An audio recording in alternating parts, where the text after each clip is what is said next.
Cinema ఇండస్ట్రీలోని కొంతమంది పెద్దలు, సినిమాల నుంచి రాజకీయాలకు వచ్చినటువంటి కొంతమంది వ్యక్తులు సినిమా ఫంక్షన్స్లో అటెండ్ అయ్యి మాట్లాడేటప్పుడు వారి వ్యాఖ్యలు చాలా బాధ్యతగా, హుందాగా ఉండేటటువంటి విధంగా చూసుకోవాల్సినటువంటి అవసరం ఉంది.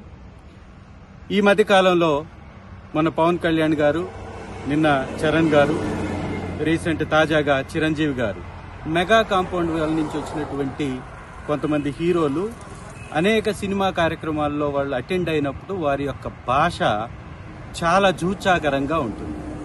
పరోక్షంగా వైఎస్ఆర్ కాంగ్రెస్ పార్టీని కించపరిచేలాగా, వైఎస్ఆర్ కాంగ్రెస్ పార్టీలోని ఎమ్మెల్యేలని, మంత్రుల్ని, గతంలో పనిచేసినటువంటి నాయకుల్ని, మా అధినాయకుడిని కించపరిచే విధంగా వారి యొక్క వ్యాఖ్యలు ఉంటున్నాయి. వాటిని వారు కాకపోయినా పక్కవారు చేస్తున్నా గానీ వారిని ఆపకుండా ఇంకా ప్రోత్సహిస్తున్నటువంటి పరిస్థితి కనపడుతుంది. ఇది సినిమా ఇండస్ట్రీకి చాలా ఇబ్బందికరమైనటువంటి పరిస్థితి తీసుకొచ్చే అవకాశం ఉంది. ఎందుకంటే సినిమా ఇండస్ట్రీ అనేది అందరి యొక్క కలయిక, కొందరి కోసం పెట్టినటువంటి ఇండస్ట్రీ కాదు. అది సినిమా ఇండస్ట్రీ ఈ విషయం మీద జాగ్రత్త పడాల్సినటువంటి అవసరం ఉంది. ఇంటర్నల్ గా చర్చించుకోవాల్సినటువంటి అవసరం అంతకంటే ఉంది. ఎందుకంటే ఒకరి కడుపు మంట కోసం, ఒకరి రాజకీయ స్వప్రయోజనం కోసం, కేవలం మెగా కాంపౌండ్ వాళ్ళ నుంచి వచ్చినటువంటి హీరోల స్వప్రయోజనం కోసం వారు 1,32,00,000 మంది ఓట్లు వేసినటువంటి వైఎస్ఆర్ కాంగ్రెస్ పార్టీని కించపరుస్తూ పదే పదే మాట్లాడడం అనేది ఇది ఒక మంచి పద్ధతి కాదు. దీనికి తగిన మూల్యం చెల్లించుకోక తప్పదు. ఇది ఇండస్ట్రీలో నుంచి వచ్చినటువంటి పెద్దలు కూడా ఈ మధ్య కాలంలో చాలా మంది వైఎస్ఆర్ కాంగ్రెస్ పార్టీ అధ్యక్షుల వర్యులు శ్రీ జగన్మోహన్ రెడ్డి గారిని ఉద్దేశించి కూడా వారి వ్యాఖ్యల్ని చూసినట్లయితే చాలా దిగజారి మాట్లాడుతున్నటువంటి పరిస్థితి ఉంది. ఇది ఖచ్చితంగా దీన్ని సవరించుకోకపోతే చాలా పెద్ద ఇబ్బంది జరిగేటటువంటి అవకాశం ఉంది.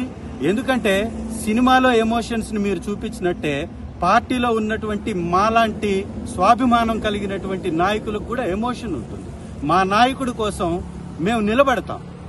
కాబట్టి మీరు మాట్లాడేటటువంటి మాటలు హుందాగా లేకపోతే తగిన మూల్యం మీరు చెల్లించుకుంటారు. ఇది సినిమా ఇండస్ట్రీని దగా చేస్తున్నటువంటి వారిని కొంతమంది ఈ సినిమా ఇండస్ట్రీలో ఉన్నటువంటి పెద్దలు కూడా గ్రహించాలి.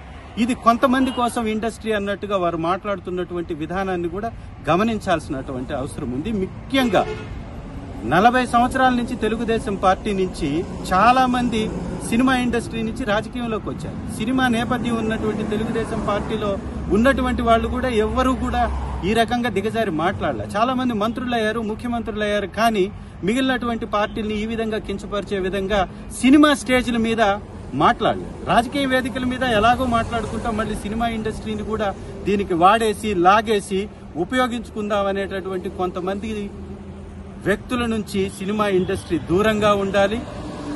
ముఖ్యంగా మెగా హీరోలకు కూడా చెప్తున్నాం, మీరు సినిమా నుంచి ఎదిగిన తర్వాత మెగా హీరోలుగా మీరు పరిణితి చెందారు. మీరు సినిమా ఇండస్ట్రీకి మెగా హీరోలుగా ఉండాలనే మేము కోరుకుంటున్నాం. మీరు ఈ మధ్య చేసేటటువంటి కార్యక్రమాల ద్వారా సినిమా ఇండస్ట్రీకి దగా హీరోలుగా మారుతున్నారు. ఈ పందాన్ని మార్చుకోవాలి. మెగా హీరోలు కాస్త దగా హీరోలుగా మారటం అనేది మంచి పద్ధతి కాదు. అది ఇండస్ట్రీకి మంచిది కాదు, మీకు మంచిది కాదు, ఈ సమాజానికి మంచిది కాదని హితవు పలుకుతూ మీ యొక్క పందాన్ని మార్చుకోవాల్సిందిగా ఒక ఎమ్మెల్యేగా, మీరు గొర్రెలు అన్నటువంటి 11 మందిలో ఒక వ్యక్తిగా మాట్లాడుతున్నాను. Thank you.